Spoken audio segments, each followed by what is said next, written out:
Hi friends, అందరికీ welcome back to my channel. ఈరోజు మన వీడియోలో మోతీచూర్ లడ్డు అనేది ఏ విధంగా ప్రిపేర్ చేసుకోవాలో క్లియర్గా చూపిస్తాను. వీడియో అనేది ఫస్ట్ టు ఎండ్ స్కిప్ చేయకుండా చూడండి. మోతీచూర్ లడ్డు చేసుకోవాలంటే బూందీ గరిటె లేదని చాలామంది కంగారు పడుతూ ఉంటారు కదా. మోతీచూర్ లడ్డుకి బూందీ గరిటె లేకుండానే ఈజీగా సింపుల్ ట్రిక్తోనే చాలా రుచికరమైన మోతీచూర్ లడ్డు అయితే ఇంట్లోనే ఈజీగా ప్రిపేర్ చేసుకోవచ్చు. ఫస్ట్ ఆఫ్ ఆల్ ప్రాసెస్ ఏంటంటే, ఇక్కడ 1 కప్ వరకు అయితే నేను శనగపిండిని అయితే తీసి పక్కన పెట్టేసిన. నెక్స్ట్ ఒక బౌల్ తీసుకొని అందులోకి జల్లెడ పెట్టుకొని శనగపిండిని మొత్తం జల్లించుకోవాలి. మనం మోతీచూర్ కానీ ఏ లడ్డు చేసేటప్పుడైనా పిండి అనేది ఉండలు లేకుండా చూసుకుంటే లడ్డు అనేది బాగుంటుందన్నమాట. సో ఈ విధంగా మంచిగా నీట్గా జల్లించుకోవాలి. మనకి లాస్ట్లో ఉండలు అనేవి వస్తాయి కదా, ఒక స్పూన్తోని ఈ విధంగా స్ప్రెడ్ చేశారంటే ఉండలు కూడా సపరేట్ అవుతూ మంచిగా పిండి అనేది పడుతుంది. సో ఇక్కడ నేను 1 కప్పు శనగపిండికి అయితే 1 కప్ వరకు వాటర్ యాడ్ చేస్తే పర్ఫెక్ట్గా సరిపోతుందండి. సో ఎక్కువ తక్కువ వేస్తే లడ్డు అనేది పర్ఫెక్ట్గా రాదు. కాబట్టి మీరు ఎంత కప్పు వరకు శనగపిండి తీసుకుంటున్నారో జస్ట్ అంతే కప్పు వరకు వాటర్ అనేది యాడ్ చేసుకుంటే సరిపోతుంది. సో వాటర్ అనేది కూడా కొద్దిగా యాడ్ చేసుకుంటూ ఉండలు లేకుండా మిక్స్ చేస్తే పిండి అనేది మంచిగా వస్తుంది కదా, కొంచెం జారుగా ఉంటేనే బాగుంటుంది అన్నట్టు పిండి. సో ఈ విధంగానైతే వాటర్ యాడ్ చేసుకొని ఒకటే డైరెక్షన్లోనైతే మంచిగా తిప్పుకుంటూ పిండి అనేది కొంచెం ఈ విధంగా స్మూత్గా ఉండేటట్టు చూసుకోవాలి. మంచిగా బీటర్ ఉందనుకో దాంతో మిక్స్ చేస్తేనైతే ఉండలు లేకుండా త్వరగా కలిసిపోతుంది.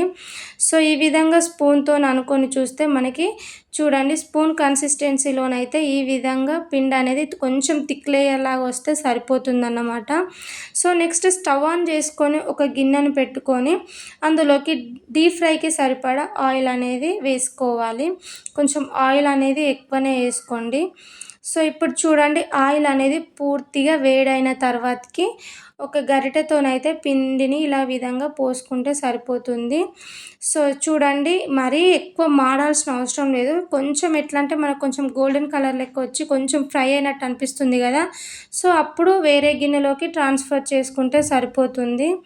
సో నేను ఇక్కడ కలిపిన పిండిని మొత్తం ఇదే విధంగా మంచిగా ఆయిల్లో డీప్ ఫ్రై అనేది అయితే చేసుకున్నాను చూడండి.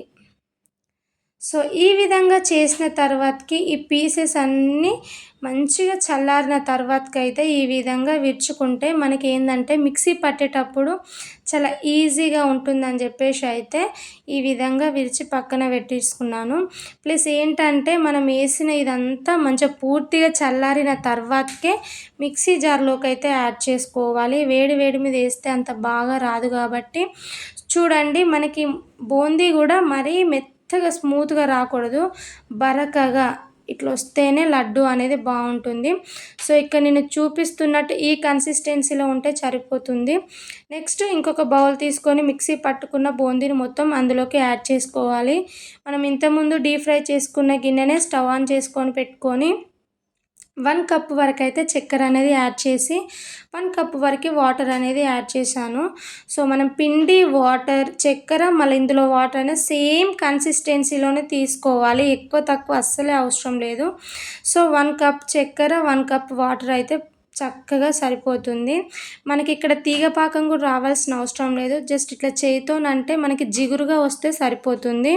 ఇప్పుడు ఇందులోకి చిటికెడంతా ఫుడ్ కలర్ అనేది యాడ్ చేసి 2 మినిట్స్ పాటు ఈ విధంగా ఉంచుకున్న తర్వాతకి మనం మిక్సీ పట్టి పెట్టుకున్న బూందీని కొద్దిగా యాడ్ చేసుకుంటూ మంచిగా మిక్స్ చేసుకోవాలి. మనం వేసిన వితిన్ సెకండ్స్లోనే తొందరగానే ఇది గడ్డలాగా ఫామ్ అవుతుంది. కాబట్టి చక్కెర పాకం పట్టేలాగా సిమ్లో పెట్టే ఈ దగ్గర పడనివ్వాలి. మరి హైలో పెడితే ఒకటేసారి అంత మంచిగా రాదు. కాబట్టి సిమ్లో పెట్టి ఇది మొత్తం దగ్గర పడేటట్టు చూడండి. ఇక్కడ నేను ఇలా ఫ్లేవర్ కోసం ఇలాచీ కూడా యాడ్ చేశాను. ఇలాచీ వేయడం వలన ఫ్లేవర్ అనేది చాలా బాగుంటుంది లడ్డులో.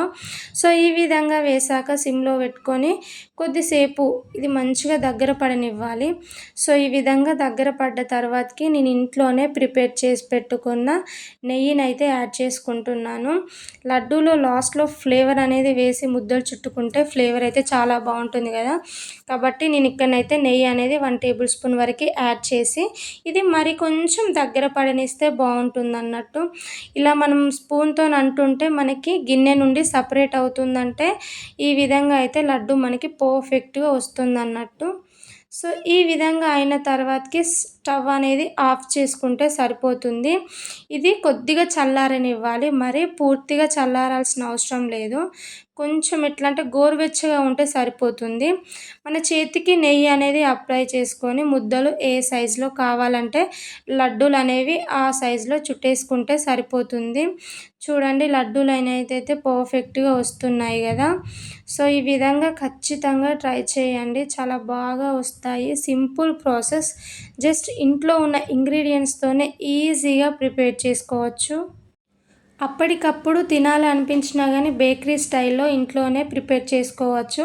ఇంటికి ఎవరైనా గెస్ట్ వచ్చినా గానీ, ఏమైనా ఫంక్షన్స్ ఉన్నా గానీ ఈజీగా ప్రిపేర్ చేసుకోవడానికి ది బెస్ట్ స్వీట్ అని చెప్పగలను. ప్లస్ ఏంటంటే మీ ఫేవరెట్ స్వీట్ ఏంటో కూడా ఖచ్చితంగా కామెంట్ చేయడం అయితే మర్చిపోకండి. ఈ మోతీచూర్ లడ్డు రెసిపీ అయితే మీ అందరికీ నచ్చిందనే అనుకుంటున్నాను. మా వీడియో గనుక మీకు నచ్చినట్టయితే do like, share and subscribe my channel.